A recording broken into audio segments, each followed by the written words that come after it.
Socrates famously declared that he was viewed as wise because whilst the typical person knows nothing, they think they know something, whilst Socrates alone knew that he knew nothing. And so, from this perspective, intellectual humility and knowing that you know nothing may well be the very essence of wisdom. It has some interesting implications, though, when it comes to how we see ourselves and others, and specifically how we think of ourselves as being valuable or not, or being worthless. There's a kind of ambiguity about whether or not we are, in inverted commas, valuable, whatever that really means.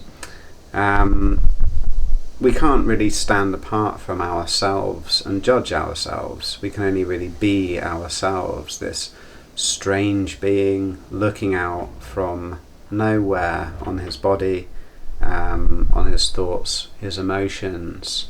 And so knowing one's value is impossible.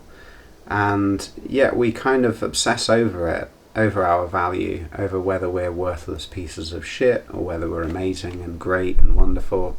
But we actually, in a way, just can't know what our value is, if we have any, if the concept of value is even tenable fundamentally. And we turn to other people to kind of judge it for us. Well, how on earth could they know our true value either? Because they cannot know anything. So it's a strange strategy.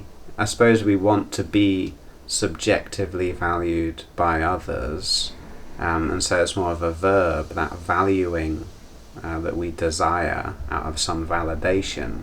And I think maybe the craving for that validation comes from this mysterious ambiguity over what our value actually is in the world. But it's unknowable. It's just, it cannot be known what our true value or purpose, if there are such things, really are, really is.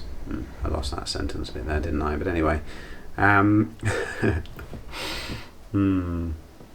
I suppose we can, we can connect this with the current obsession with equality as well. Everyone seems to feel as if they're not being treated equally and fairly by everyone else, and this is true for everyone. I mean, for men, for women, for people of all different colours, including the paler amongst us, or the redder, if you've been in the sun too much like I have recently.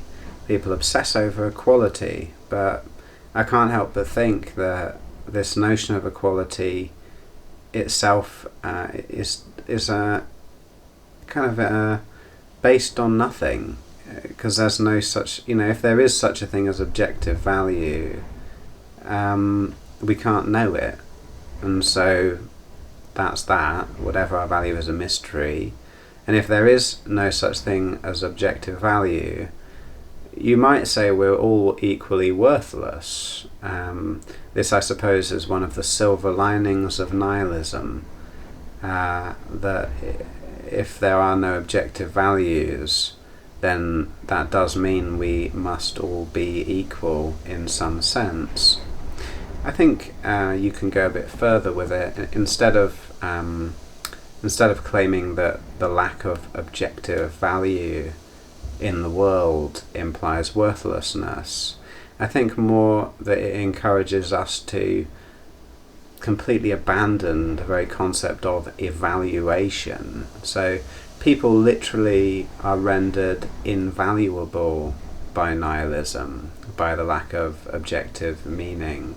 That doesn't mean that they're infinitely valuable, and it doesn't mean that they're worthless. Those notions themselves become untenable, essentially.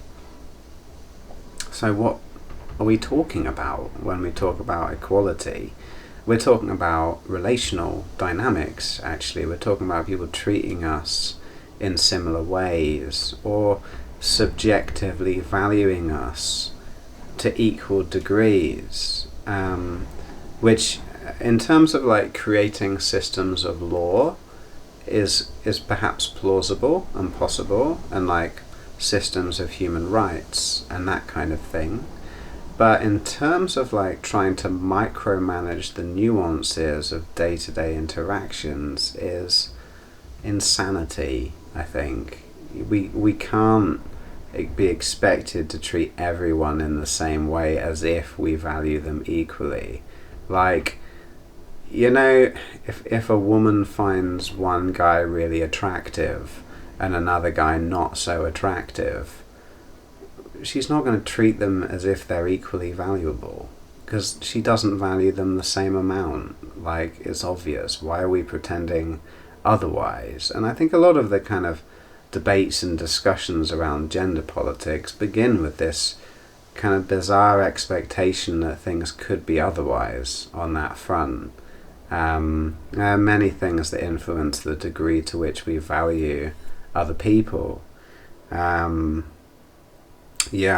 Anyway, this was a bit of a digressing, meandering rant about value in general and the concept of it, based on the principle that if there is objective value, we can never know it because we know nothing, and so we can't know our value and we can't know the value of other people. We can choose to act as if they have value, and of course there's a certain logic in encouraging people to do that, because it tends to create suffering when we don't. But in terms of the extent to which this kind of thinking coheres with truth and reality, I think that's an open question. Thank you for listening.